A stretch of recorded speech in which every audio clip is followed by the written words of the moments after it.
Have you ever gone to your doctor's office and thought, I have this list of questions I need answered today, but ended up going home feeling you didn't even begin to ask your first question? I know that has happened to me more times than I can count. Welcome to Bryan Health Podcast. I'm Melanie Cole, and joining me today is Dr. Stacy Waldron. She's a licensed psychologist at Bryan Counseling Center, and she's here to help us to be our own best health advocate at our doctor's appointments. Dr. Waldron, thank you so much for joining us today. As I said in the intro, it's happened to me. It's happened to so many people, and I'm a list maker, and sometimes I forget it, or I get there and you get a little bit nervous, or any of these things can happen. Tell us a little bit about why we're discussing this here today. The reality is we're going to a doctor being part of a team, that the doctor is there to help us, but we have to provide information to the doctor so that the doctor can examine, diagnose, and treat the problem that we're going to have taken care of. So if the doctor doesn't have information from us, it's very difficult. Yet so many times, patients will go in with what I call the white coat syndrome, even though doctors don't always wear white coats any longer, and they feel uncomfortable to voice their concerns. So then the doctor can't do their job. Well, I know that does happen. And doing what I do for a living, I know that people get nervous about these appointments and kind of everything goes to the wind. So first, why don't you tell us about a typical visit with a provider? You have your basic demographics, you're going to the scale, and sometimes, I don't know about you, but that can make me feel nervous just having to look at that. I close my eyes, I have to be honest. You have to get your vitals done, your blood pressure, your temperature, your respirations, your pulse, all of your medicines, and all of that happens before the patient's asked, why are you here? Why are we here is sometimes the question people don't really know how to answer. If it's just our annual, I always say I'm just here for my annual, but then it gets a little bit deeper. Are you having depression issues? We do that depression screening. There's blood work. What are you going to check today? Well, I'm doing this today for patients, so I give them some pointers. I start with telling them before they go, write it down. Bring a list of questions to the doctor's office, so that they have a tool to get all of those questions answered. If you're going for your annual visit, for example, maybe take a few days before the visit to think about, okay, am I having a snoring problem? And maybe I'm going to need a sleep study. Or am I having some chest pains that I want to get checked out? Or am I concerned about my weight? Do I want to get that checked out? Things like that. And have a list of those things so that you can go over them with your doctor, because you might forget after having gone over all of those other things. That's a great idea. And I am a huge list maker, and I bring my little piece of paper. Whether you do it on your phone, listeners, or whether you do it on a little piece of paper or a pad, just make sure to hear what Dr. Waldron just said about making that list of your questions, because it's probably one of the most important points we're going to make here today. Now, some of the things we want to discuss. You mentioned weight and things. What if we're too embarrassed? Women and men of a certain age, maybe we have a little incontinence issue that we'd like to explain. And sometimes we're a little too embarrassed to say that to the nurse that comes in before we see the doctor. So do we tell the nurse that comes in all of our issues, or do we just say, oh, well, I'd like to see the doctor and discuss it, or I'm having a few problems? Is the nurse writing it down for the provider so that they come in and sort of have it in advance, or do we wait? So the nurse is writing it down for the doctor so the doctor can go over it. But if there are some things that you feel are a more personal nature or something that you just want to talk to the doctor about, you can go over some of the issues and say, and then there are a couple of other things I'd like to discuss with the doctor. It's okay. This is your appointment with your doctor. You can make those decisions. The doctor will then know that there are a couple of other things that are not on that list that you're going to bring up, and can then ask, I know you have a couple of other things that you told the nurse you wanted to bring up specifically with me, so then you can address those, making sure the nurse knows ahead of time that you're going to address a couple of things that you did not cover with the nurse.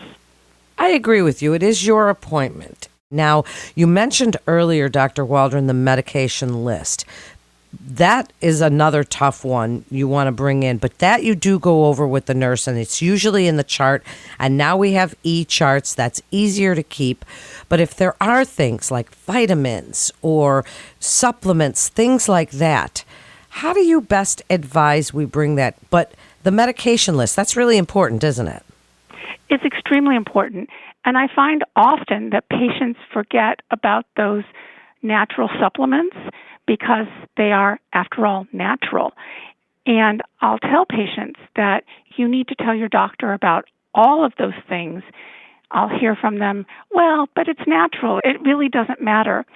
So I've said to my patients quite often, well, strychnine is natural too, and it will kill you. So you don't know what's going to interact with the things that your doctor's prescribing. You must tell them everything you're taking, all of the vitamins, everything over the counter, so that your doctor can do well in treating you and make sure that nothing interacts. It's very important to have all of those things listed. It's also important to do that with surgeries that you've had that maybe you can't remember because it's 20 years ago when you had your tonsils out or you had a surgery on your toe or something like that. But all of those things are very important. I agree with you. They certainly are. And I'm glad you brought up past surgeries and things because they do want to know those. Now, let's get to the questions part. What questions do you feel that it's so important that we should be asking our doctors? Because we have our lists and we make our lists of questions we want to ask, but there are certain questions that prompt your physician to think about other things, to look a little bit deeper into something. What questions should we be asking our doctors so that we can be our own best health advocate? Well, definitely symptoms that you're feeling, maybe memory problems. If you're having any muscle weakness, if you're having anything that they call radicular symptoms like burning or tingling pain going down your arms or legs, any pains in your back or any pains in your neck or something like that, addressing that with your doctor, even if you think, oh, it's not such a big deal, let your doctor help you decide whether it's a big deal or not, because you may be missing something that they know much better whether or not it's a problem or not. That's really important. And when we're thinking about our screenings and the questions that we really want to ask our doctor, there's a lot of tests. There's blood pressure. There's all the blood work. And many listeners don't know, and many patients don't know what all that blood work is. So do we ask our doctors what they're ordering as far as blood work? I think we should ask. When they're ordering the blood work, we ask them what it is and why they're ordering it so that we have an understanding. The doctors are always happy to explain why they're ordering any test that they're ordering. So they'll explain to you, I'm ordering this panel to look at your cholesterol, or I'm ordering this one to look at your blood sugar, or I'm ordering this to look at your possibility of infection and this type of thing. So these are the standard things we'll order, and you have a family history of X, so I'm going to add this one on this time.